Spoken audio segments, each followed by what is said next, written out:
Chapter 1. Spring, 1862. Itawamba County, Mississippi. The morning sunlight filtered through the tall pines surrounding the Harbour homestead, casting long shadows over the freshly tilled fields. Mobile O. Harbour, known to his friends and family as Buck, stood at the edge of his property, gripping the wooden handle of a hoe. The scent of damp earth mixed with the faint sweetness of wildflowers, but Buck's mind was far from the fields. Rumors of war had turned into reality, and Alabama had called for men to defend her honor. Though he lived in Mississippi now, Buck knew his time to answer had come. At 31 years old, Buck wasn't a young man anymore. His life revolved around his wife Mary and their 5 children, William, Nancy, Julia, Sarah, and 2-year-old Greenwich. The thought of leaving them behind gnawed at him like a dog worrying a bone. He'd spent years building this life. The sturdy cabin he'd raised with his own hands, the fields he'd cleared and planted, and the family he cherished above all else. But now, everything seemed fragile in the shadow of war. "Pa?" The voice of his eldest son broke through his thoughts. 11-year-old William stood barefoot in the dirt, clutching a bucket of water from the well. His dark eyes searched Buck's face with a seriousness beyond his years. "Are you really going to go?" William asked quietly. Buck set down the hoe and knelt beside his son, placing a firm hand on his shoulder. "I don't want to leave y'all," he said, his voice heavy with emotion. "But sometimes a man's got to do what's right, even when it's hard. But who's going to take care of Ma and us?" William pressed. Buck hesitated. It was a question that had plagued him for weeks. Mary was strong, stronger than most women he knew, but raising 5 children alone while running the farm would be an enormous burden. Still, he couldn't shake the feeling that staying home while other men went to fight would shame him in the eyes of his neighbors, and maybe even in his own heart. "I'll need you to step up while I'm gone," Buck said finally. "You're the man of the house now." William straightened at those words, though tears glistened in his eyes. "Yes, sir," he said softly. That evening, Buck sat with Mary on their porch as the younger children played in the yard, their laughter ringing out like music against the quiet hum of crickets. Mary was mending one of Greenwich's shirts by lantern light, her fingers deftly working the needle through worn fabric. She hadn't said much since Buck told her he planned to enlist with Company K of the newly formed 42nd Alabama Infantry Regiment at Camp Hardy near Columbus. "You don't have to go," she said suddenly, breaking the silence. Buck sighed and leaned forward in his chair, resting his elbows on his knees. "I do," he replied after a moment. "If I don't go now, they'll come for me later. And I'd rather go on my own terms than be dragged off like some coward." Mary set down her sewing and looked at him with steady determination in her eyes. "You're no coward," she said firmly. "You've done right by this family every day we've been together. But what good will you be to us if you don't come back?" Her words hit him like a blow to the chest. He reached for her hand and held it tightly in his own. "I'll come back," he promised, though deep down he wasn't sure if it was a promise he could keep. Mary nodded but didn't say anything more. Instead, she rose from her chair and disappeared inside the house for a moment before returning with something clutched in her hands. A small, leather-bound Bible that had belonged to her mother. "Take this," she said softly as she pressed it into Buck's hands. "It'll keep you safe." Buck stared at the worn cover for a moment before tucking it into his coat pocket. "Thank you," he said simply. The next morning came too soon. The children clung to him as he prepared to leave, their small faces streaked with tears. "Be good for your ma," Buck told them, as he hugged each one in turn. When it was Mary's turn to say goodbye, she held him tightly for what felt like an eternity before finally letting go. "Come back to me," she whispered. "I will," Buck said again before turning away and walking down the dirt road that led toward Columbus. As he disappeared over the hilltop, Mary stood watching until she could no longer see him. Then she wiped her eyes and turned back toward the house, the weight of running their farm and raising their children now resting squarely on her shoulders. For Mobile O. Harbour, there was no turning back now. On May 16, 1862, at Camp Hardy near Columbus, Mississippi, he would join 903 other men from across Alabama to form ranks under Colonel John W. Portis as part of the 42nd Alabama Infantry Regiment. The road ahead would test him in ways he couldn't yet imagine, but as he marched toward camp with Mary's Bible tucked close to his heart, one thought kept him moving forward. He wasn't just fighting for Alabama, he was fighting for them, for Mary and their children waiting for him back home. Chapter 2. The journey to Camp Hardy was both physically and emotionally taxing for Buck. As he traveled the dusty roads leading to Columbus, Mississippi, he found himself in the company of other men, farmers, laborers, and merchants, each with their own reasons for joining the fight. Some were driven by a fierce sense of duty to defend their homeland, while others were swept up in the fervor of the times, eager to prove themselves on the battlefield. For Buck, it was a complex mix of obligation and uncertainty that propelled him forward. Upon arrival at Camp Hardy, Buck was struck by the sheer scale of the operation. Tents stretched as far as the eye could see, filled with men who had come from every corner of Alabama to answer the call. The air buzzed with activity as new recruits were processed, issued uniforms, and assigned to their respective companies. Buck found himself in Company K, alongside men who would soon become his brothers in arms.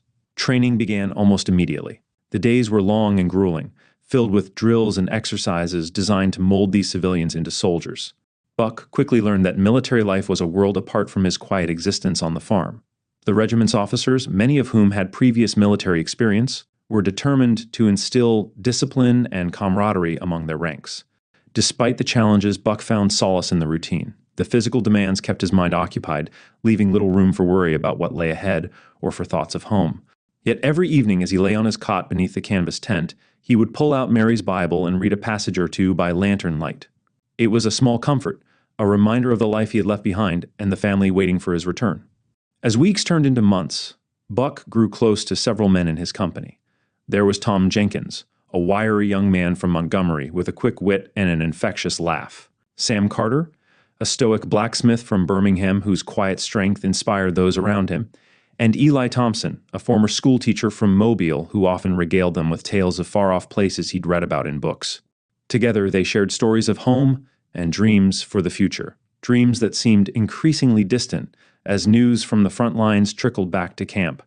Battles raged across Virginia and Tennessee, each report bringing word of casualties and hardships that tempered their initial enthusiasm.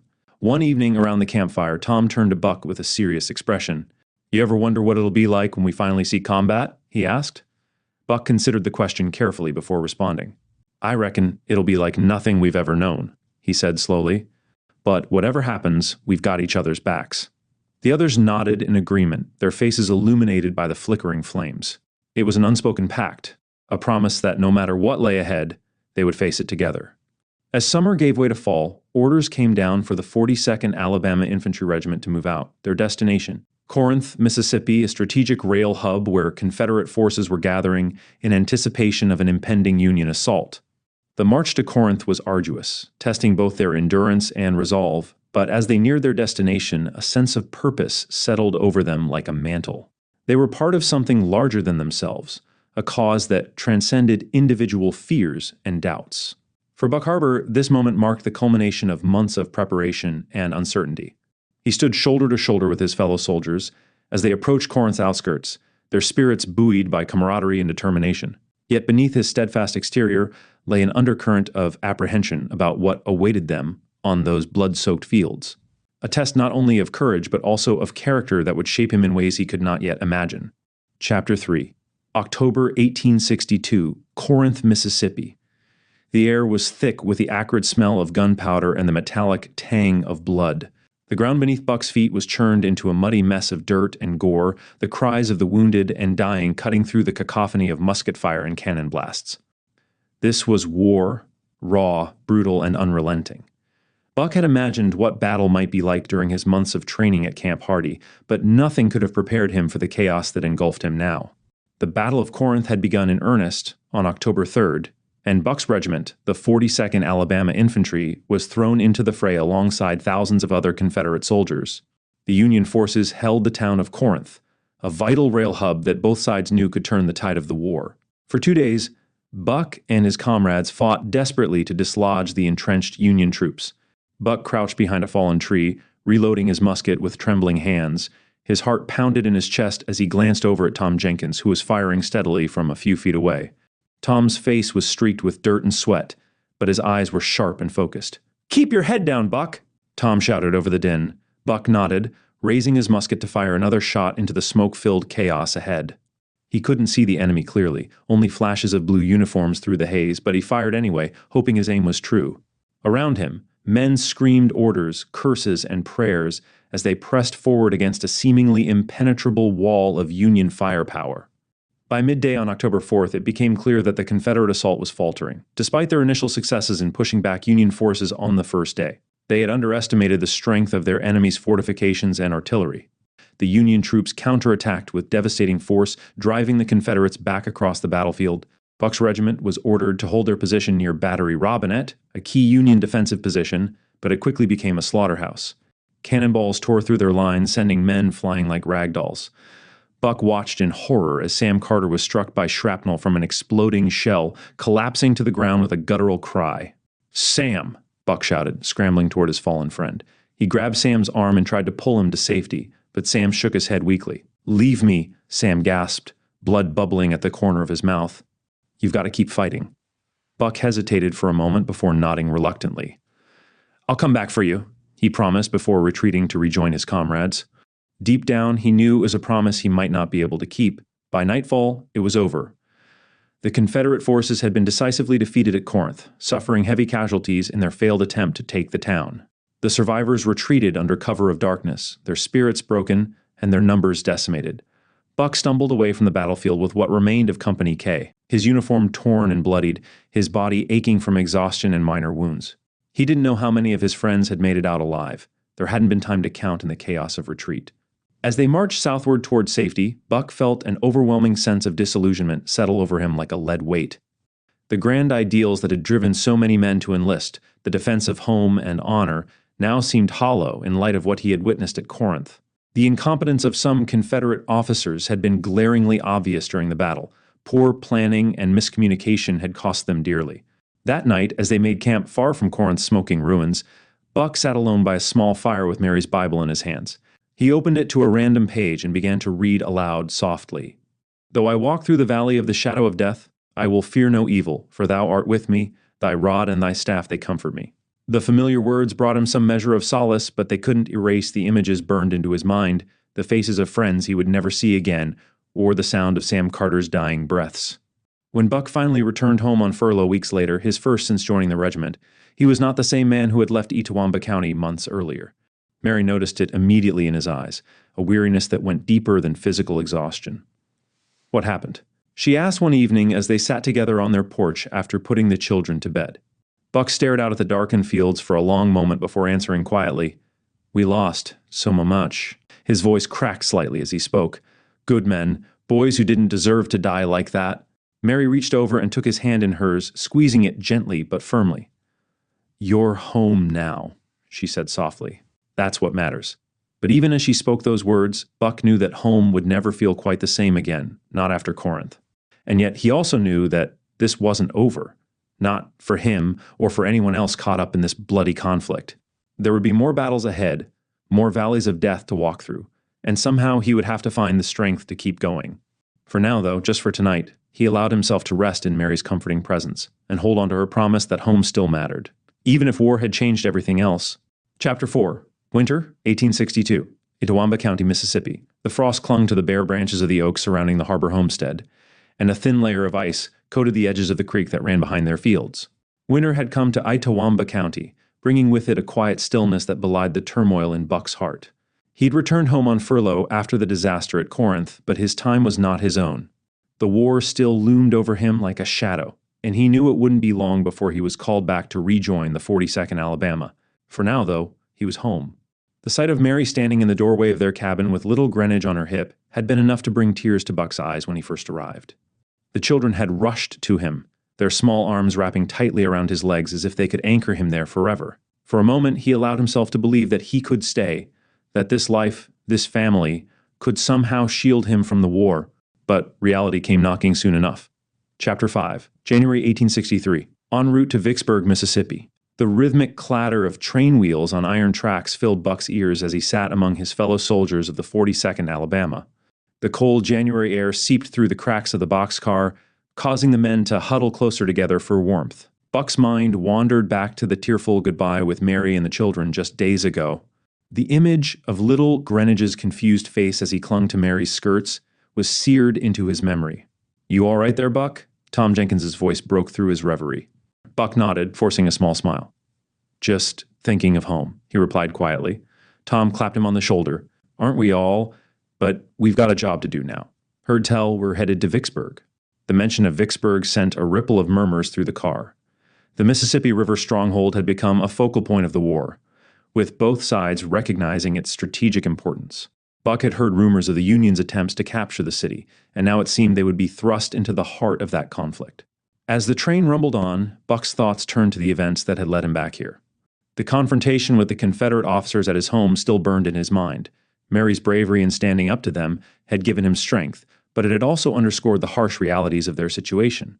He was a soldier now, and his duty called him away from his family. The journey to Vicksburg took several days, with stops along the way to resupply and pick up more troops. When they finally arrived, Buck was struck by the bustle of activity. The city was a hive of military preparation, with fortifications being strengthened and supplies stockpiled.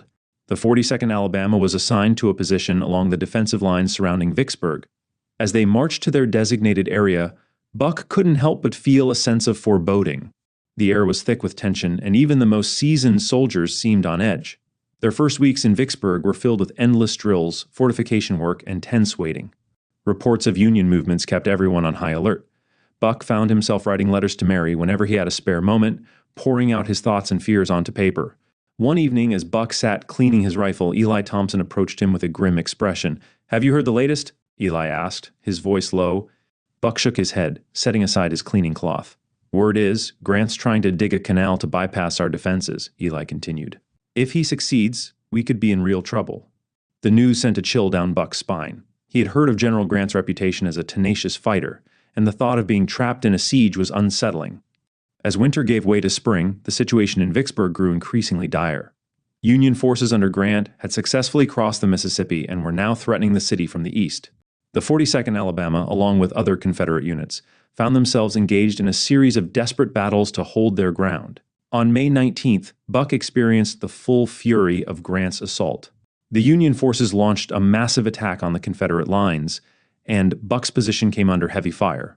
The air was filled with the whistling of bullets and the thunderous roar of artillery.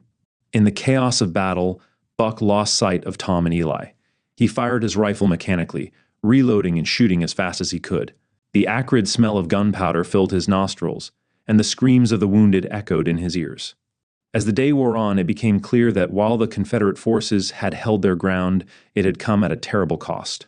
When the firing finally died down, Buck searched frantically for his friends. He found Tom nursing a wound to his arm, but Eli was nowhere to be seen. It wasn't until the next morning that Buck learned Eli's fate. The former school teacher had been killed by a shell burst, his body barely recognizable. As Buck helped to bury his friend, he felt a piece of himself hardening, turning cold with the realities of war. The failed assault of May 19th was followed by another on May 22nd, which the Confederates also managed to repel. But as May turned to June, it became increasingly clear that Vicksburg was trapped. Grant's forces had completely surrounded the city, cutting off all supplies and reinforcements. The siege of Vicksburg had begun in earnest, and Buck Harbour, along with the rest of the 42nd Alabama, found themselves caught in a desperate struggle for survival. Food began to run short, and disease spread through the crowded Confederate lines. As he huddled in his makeshift shelter one night, listening to the distant boom of Union artillery, Buck pulled out Mary's Bible. He ran his fingers over the worn leather cover before opening it to a familiar passage. "Yea, though I walk through the valley of the shadow of death, I will fear no evil, for thou art with me." Buck closed his eyes, clinging to those words like a lifeline. He didn't know what the coming days would bring, but he knew that somehow he had to find the strength to endure. For Mary, for his children, for his fallen comrades, he had to survive this valley of death and find his way home. It started with whispers in town, rumors that Confederate officers were cracking down on men who had gone home without proper leave or who were slow to return to their regiments. Buck had heard stories of deserters being dragged from their homes in the dead of night or shot on sight as an example to others. He wasn't a deserter. He'd been granted furlough, but the fear still gnawed at him. Mary sensed his unease one evening as they sat by the fire after putting the children to bed. She was mending one of William's shirts, her needle moving steadily through the fabric despite the dim light. "They'll come for you, won't they?" she asked quietly, not looking up from her work. Buck didn't answer right away. He stared into the flames, his jaw tight. "Maybe," he admitted finally. "They're rounding up men who've stayed too long." Mary set down her sewing and turned to face him fully. "You're not staying too long," she said firmly. "You've earned this time with your family." Buck shook his head. "That doesn't matter to them," he said bitterly. "They need bodies in uniform, men to throw at the Yankees until there's no one left." Mary reached out and took his hand in hers, her grip strong despite her small frame. "If they come here," she said softly but with steel in her voice, "we'll handle it." Her words proved prophetic. Just days later, when two Confederate officers rode up to the Harbour homestead on horseback. Buck had been out chopping wood behind the house when he heard their approach. the crunch of hooves on frozen ground and the jingle of bridles cutting through the crisp winter air. He straightened slowly, gripping the axe handle tightly as they dismounted and strode toward him. "Mobile Harbor?" one of them barked, his tone more command than question. "That's me," Buck replied evenly, setting the axe down but keeping his stance firm. "You've overstayed your furlough," the officer continued, his hand resting on the hilt of his pistol. "You're expected back with your regiment immediately." Buck felt a surge of anger rise in his chest but forced himself to stay calm. "I'm no deserter," he said evenly. "I've got my papers." He reached into his coat pocket and produced the crumpled furlough document he'd carried with him since leaving camp. The officer snatched it from his hand and scanned it quickly before shoving it back at him. "Your time's up," he snapped. "If you're not back with your regiment by week's end, we'll consider you a deserter, and you know what happens to deserters."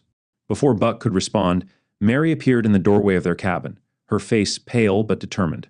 She stepped forward boldly, placing herself between Buck and the officers. "Now wait just a minute," she said sharply, her voice cutting through the tension like a blade. "This man has done his duty. He fought at Corinth and came home on furlough like any decent soldier would. You have no right to threaten him like this." The officers exchanged glances before one of them sneered. "Ma'am, I suggest you step aside before you make things worse for your husband." Mary didn't budge. Her eyes blazed with defiance as she squared her shoulders and planted herself firmly in front of Buck. "This is my husband," she said fiercely, her voice steady despite the tremor in her hands. "And I won't let you take him from us without cause." For a moment, no one moved. Buck could feel his heart pounding in his chest as he watched Mary stand her ground against these armed men. Finally, one of the officers sighed heavily and waved a dismissive hand. "Fine," he muttered. "You've got until week's end, no more." With that, they mounted their horses and rode off without another word. As soon as they were gone, Buck pulled Mary into his arms and held her tightly. "You didn't have to do that," he murmured into her hair. "Yes, I did," she replied fiercely, pulling back just enough to look him in the eye. "You're my husband, and I'll fight for you just as hard as you're fighting for us." Buck kissed her forehead gently before releasing her and turning back toward the house where their children waited inside. He knew now that his time at home was running out, but Mary's courage had given him something he hadn't felt since Corinth hope. That night, Buck sat by the fire with Mary's Bible open on his lap, while William watched him silently from across the room. "Pa?" William said hesitantly after a long pause. "Yeah?" Buck replied without looking up from the page. "When you go back, will you come home again?" Buck closed the Bible slowly and met his son's gaze head-on. "I'll do everything I can," he said honestly. William nodded solemnly before climbing into bed beside his siblings. As Buck watched him drift off to sleep, he made a silent promise, no matter what happened out there on those battlefields, no matter how hard or hopeless things became, he would do everything in his power to come back home where he belonged. For now, though, for these last precious days, he would hold on to this fragile peace for as long as it lasted, even if war was waiting just beyond the horizon once again. Chapter 6, July 1863. Vicksburg, Mississippi and Itawamba County, Mississippi. The oppressive heat of a Mississippi summer bore down on the besieged city of Vicksburg. Buck Harbour, gaunt and weary from weeks of near starvation, leaned against the earthen fortifications that had become both his home and his prison. The constant bombardment from Union guns had reduced much of the city to rubble, and the air was thick with the stench of death and decay. As he stared out at the Union lines in the distance, Buck's mind wandered to thoughts of home. He wondered how Mary was managing with the children, how the crops were faring without him there to tend them. It had been months since he'd last received a letter from her, the siege having cut off all communication with the outside world. Little did Buck know that at that very moment, Mary was facing her own battles on the home front. Mary Harbour stood at the edge of their cotton field, her brow furrowed with worry. The crop was failing. Without Buck's strength and knowledge, she had struggled to manage the farm while caring for 5 children. William, at 12, did his best to help, but he was still just a boy. "Mama," Nancy called from the porch, "Greenwich has got a fever again." Mary closed her eyes briefly, steeling herself before turning back to the house. This was the 3rd time in as many weeks that illness had struck their youngest. With medicines growing scarce due to the war, each bout of sickness filled her with dread. As she tended to Greenwich, cooling his forehead with a damp cloth, Mary's thoughts turned to Buck. The last letter she'd received from him spoke of the siege at Vicksburg. The fear that gnawed at her heart grew stronger with each passing day without word. "Is Papa coming home soon?" Julia asked quietly from the doorway. Mary forced a smile. "I hope so, sweetheart. We just have to keep praying for him." Back in Vicksburg, the situation had become desperate. On July 3rd, Confederate General Pemberton called for a ceasefire and began negotiations with Grant for surrender. The news spread quickly through the ranks, met with a mixture of relief and bitter disappointment. For Buck and what remained of the 42nd Alabama, surrender meant an end to the constant fear and hunger. But it also meant defeat. As they laid down their arms on July 4th, Buck felt a profound sense of failure.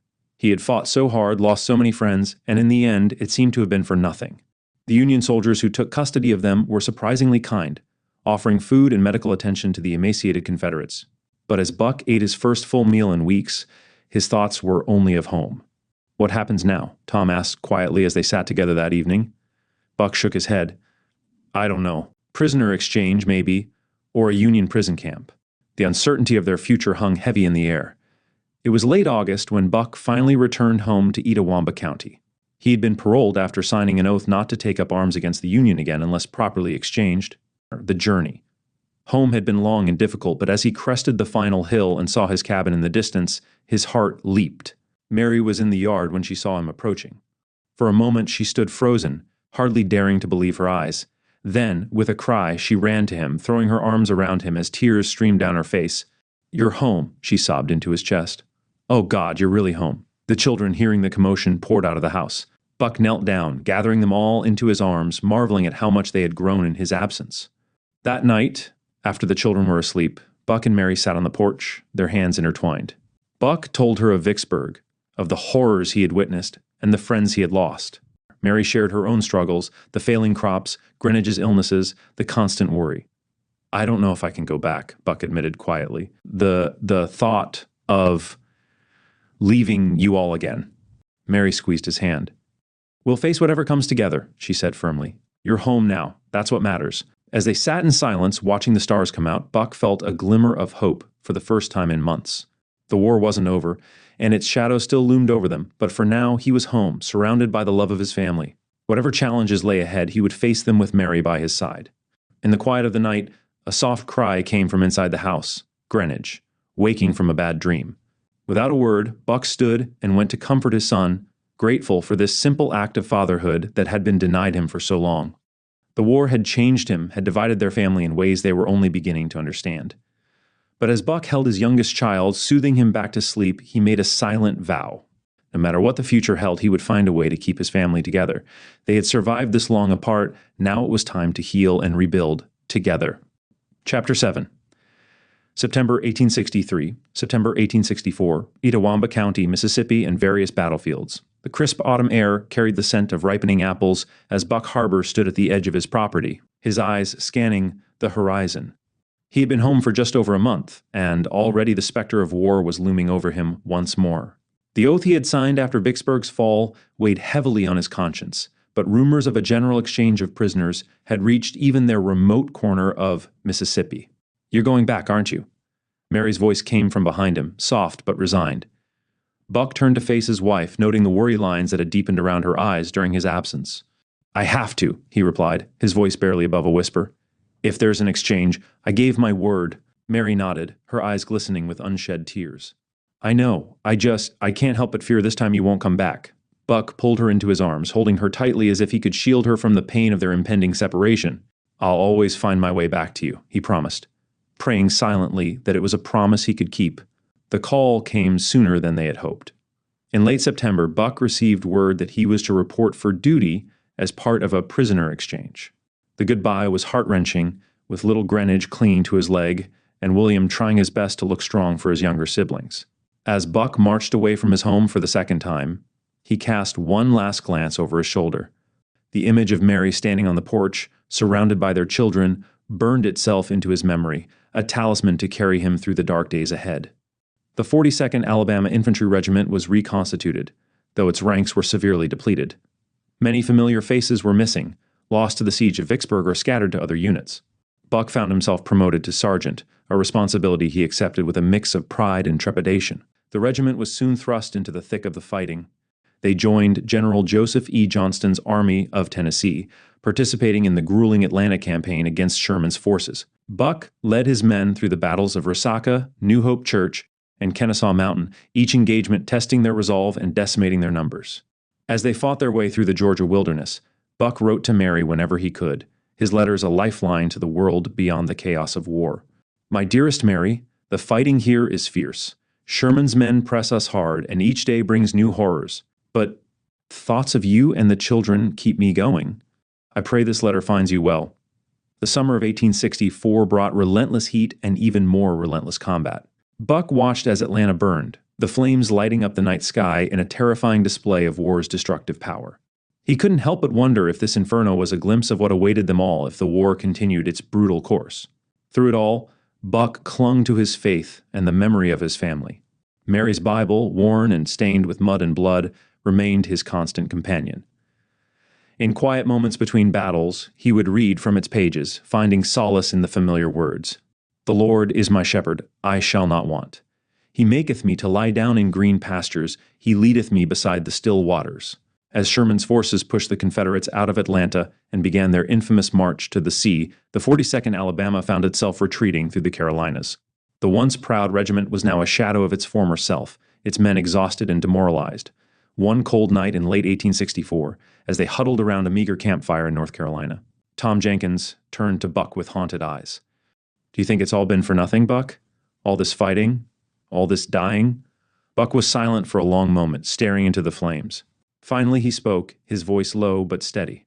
"I don't know if it's been for nothing, Tom, but I know we've got to keep going. For our families, for each other. We've come too far to give up now." His words seemed to bolster the spirits of the men around him, if only for a moment. As sergeant, Buck had become more than just a leader in battle. He was a source of strength for his comrades, a reminder of the homes and loved ones they were fighting to return to. As 1864 drew to a close, Buck found himself reflecting on all that had transpired since he first left home to join the war. He had seen more death and destruction than he ever thought possible, had experienced hunger and fear beyond imagination. Yet somehow he had survived. In his last letter of the year to Mary, he wrote, "My beloved, another year of this terrible war comes to an end, and still I am apart from you. But know that every step I take, every battle I fight, brings me closer to coming home. Keep faith, my darling. This war cannot last forever, and when it ends, I swear I will never leave your side again.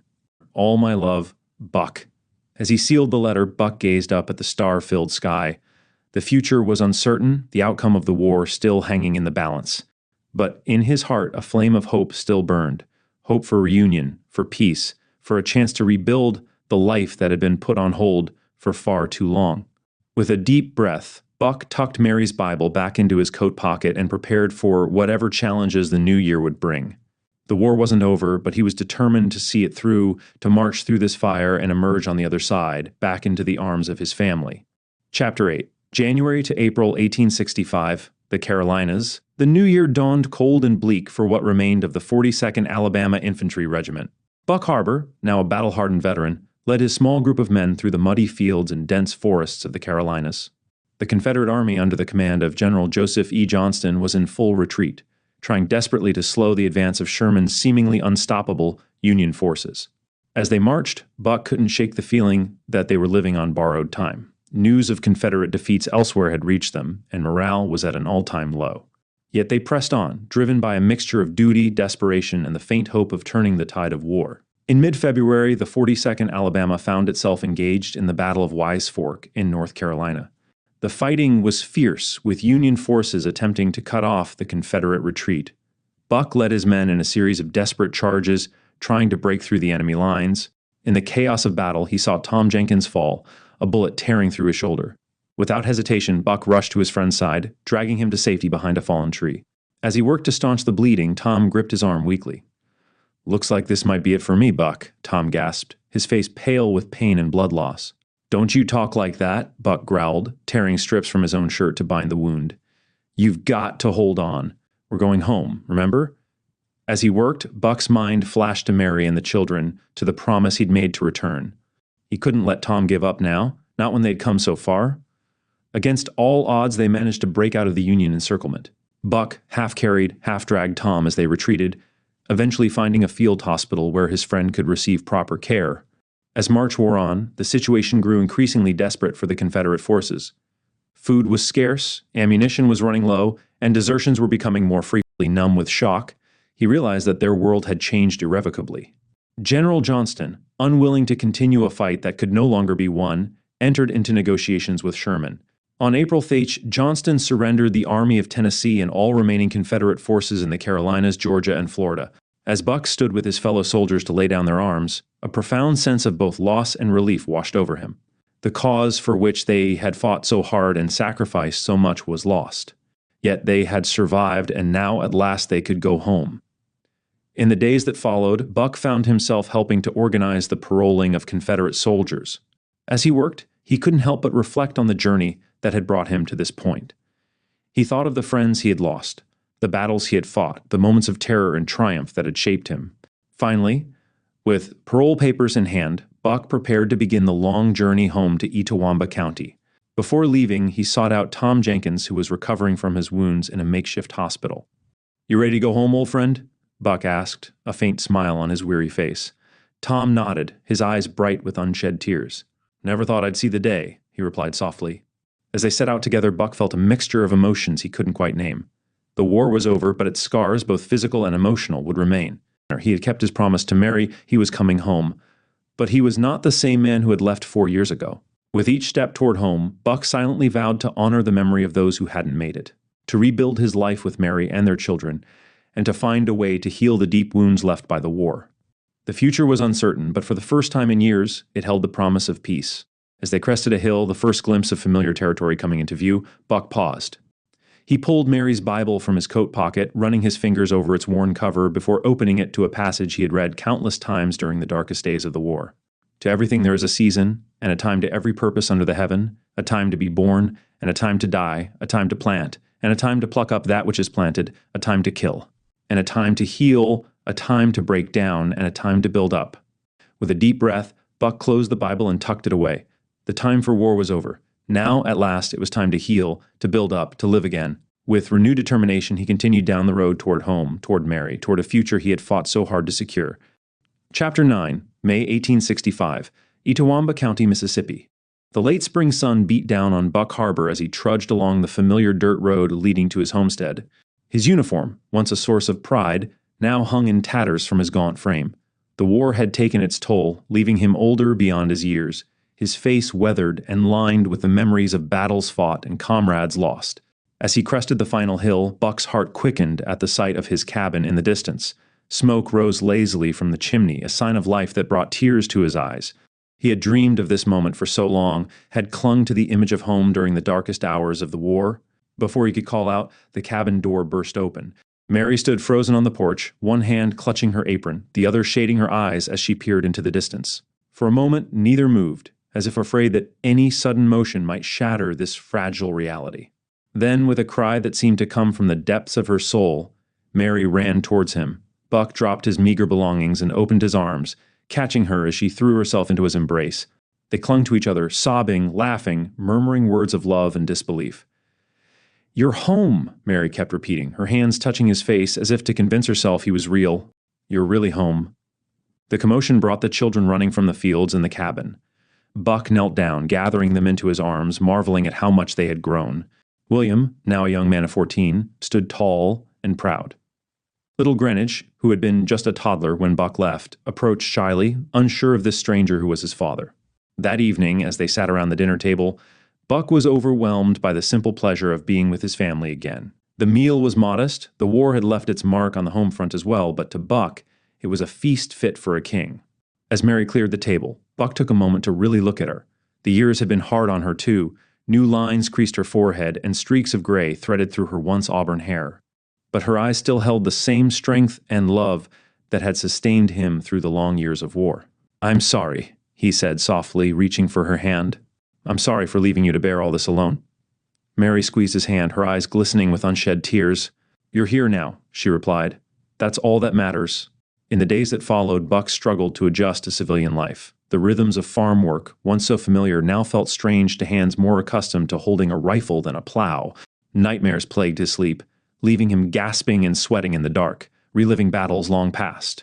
Mary was his anchor, her steady presence a balm to his troubled soul. She listened patiently when he needed to talk, held him silently when words failed, and gently coaxed him back into the routines of daily life. The children, too, played their part in Buck's healing. William eagerly shared all he had learned about running the farm, pride evident in his voice as he showed his father the improvements he had made. The younger ones peppered Buck with questions about the war, their innocent curiosity helping him to process his experiences in a new light. As spring turned to summer, Buck found himself spending long hours on the porch, Mary's Bible open on his lap. He read from its pages, finding comfort in the familiar words, and drawing strength from the faith that had sustained him through the war.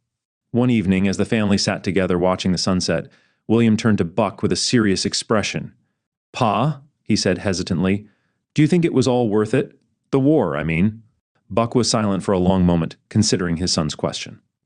Finally, he spoke, his voice low and thoughtful. "I don't know if I can say it was worth it, son. We fought for what we believed in, but the cost was too high. So many lives lost, so much destruction." He paused, looking out over the fields bathed in the golden light of dusk. "But I do know this, it's over now, and we have a chance to build something new. That's what we've got to focus on." Mary reached over and took his hand, a gesture of silent support and understanding. Buck squeezed it gently, grateful beyond words for her unwavering love. As the summer progressed, signs of healing began to appear, not just for Buck, but for the entire community. Neighbors came together to rebuild, to replant, to restore what had been lost. Buck found purpose in this work of reconstruction, throwing himself into the task of creating a better future for his family and his fellow Southerners. Yet the scars of war remained. Some nights, Buck would wake in a cold sweat, the echoes of cannon fire ringing in his ears. On those nights, Mary would hold him close, her presence a reminder that he was home, that he was safe. One quiet Sunday afternoon, Buck sat on the porch, watching his children play in the yard. Mary joined him, settling into the chair beside him with a contented sigh. "What are you thinking about?" she asked, noticing the faraway look in his eyes. Buck turned to her, a small smile tugging at the corners of his mouth. "I was just thinking about how lucky I am," he replied.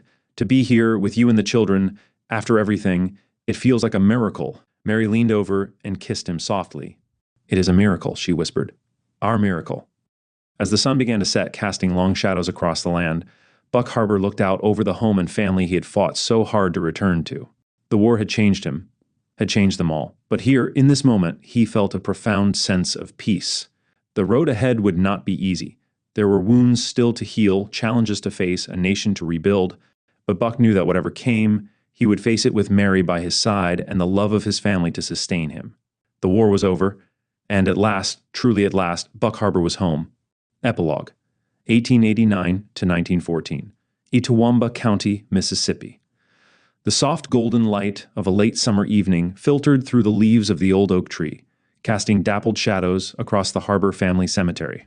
Mary Elizabeth Harbour, her once auburn hair now completely silver, stood before a simple headstone, her gnarled hands resting on a cane for support. The inscription read, "Mobile O. Buck Harbour, 1832 to 1889. Beloved husband, father, and soldier, I have fought the good fight, I have finished the race, I have kept the faith." It had been 24 years since the end of the war, and 7 since Buck had passed on. Yet for Mary, the memories remained as vivid as ever. "Grandma?" a young voice called. Mary turned to see her granddaughter Sarah approaching. Named after Buck's sister, the girl was the spitting image of her grandmother in her youth. "What was he like?" Sarah asked, her eyes fixed on the headstone. "Grandpa Buck, I mean." Mary smiled softly, patting the girl's hand. "He was the bravest man I ever knew," she began. "Not just because of the war, though he certainly showed courage there, but because of how he lived after, how he faced each day with determination to make things better, even when the memories of what he'd been through weighed heavily on him." As they stood there, Mary's mind drifted back through the years. She remembered the struggles Buck had faced upon returning home. The nightmares, the moments of crushing guilt over fallen comrades, the challenge of adjusting to civilian life. But she also remembered his unwavering love for his family, his dedication to rebuilding their community, and the quiet strength that had seen him through even the darkest times. In the years following the war, Buck had thrown himself into farm work, determined to provide for his growing family. He became a pillar of the community, helping neighbors rebuild and offering counsel to other veterans struggling to find their place in a world forever changed by conflict. Their children had grown, married, and had families of their own. William, their eldest, had taken over the farm when Buck's health began to fail, carrying on his father's legacy of hard work and integrity. Nancy had become a teacher, inspired by her father's belief in the power of education to heal and unite. The others had found their own paths, each carrying with them the values Buck and Mary had instilled. "Your grandfather," Mary continued, her voice soft with memory, "taught us all what it meant to persevere, to find hope even in the darkest of times. He believed that the true measure of a person wasn't in the battles they fought, but in how they lived their life afterward. Sarah listened intently, trying to reconcile the grandfather she had never known with the almost mythic figure her grandmother described. "Do you think he would be proud of us?" she asked hesitantly. Mary's eyes crinkled with a smile. "Oh, my dear, he would be so very proud of all of us." As the sun began to set, casting long shadows across the cemetery, Mary took one last look at Buck's grave. The Bible verse engraved on the stone had been one of his favorites in his later years, a testament to the faith that had carried him through war and peace alike. "Come on, Grandma," Sarah said gently, offering her arm for support. "We should head back to the house. Everyone will be waiting." Mary nodded, allowing her granddaughter to guide her along the familiar path. As they walked, she couldn't help but marvel at how life had come full circle. The war that had threatened to tear everything apart had, in the end, forged bonds that would last for generations. Buck's story, their story, lived on through their children, grandchildren, and great-grandchildren. It was a legacy not of glory or conquest, but of resilience, love, and the enduring strength of the human spirit. As they reached the old farmhouse, now expanded and modernized but still standing strong, Mary paused to look back at the setting sun. For a moment, she could almost see Buck standing there on the porch, waiting for her with that gentle smile she had loved so dearly. "I'm coming, my love," she whispered. "Not just yet, but soon." With a contented sigh, Mary turned back to her family, the living embodiment of everything she and Buck had fought for, sacrificed for, and ultimately triumphed in creating. The war was long over, but its echoes remained, a reminder of the cost of freedom and the power of love to heal even the deepest wounds. And so, as night fell over Itawamba County, the Harbour family gathered to share stories, to remember, and to look forward to the future, a future made possible by the courage and sacrifice of those who had come before.